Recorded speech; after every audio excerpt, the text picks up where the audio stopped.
মেশিনটা একটু ভালোভাবে ধুয়ে এসো। কেন সোনা, ললিপপ চুষবে নাকি?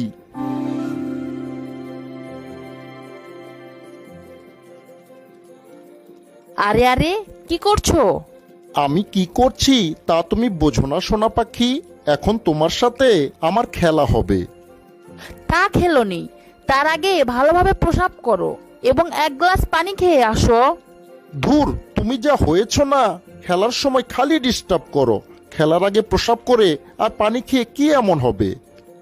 আরে পাগল, প্রসাব লাগা অবস্থায় খেললে বেশিক্ষণ খেলা যায় না। প্রসাবের যে চাপ থাকে সেই চাপের কারণে বিশেষ পানি দ্রুত বেরিয়ে যায়।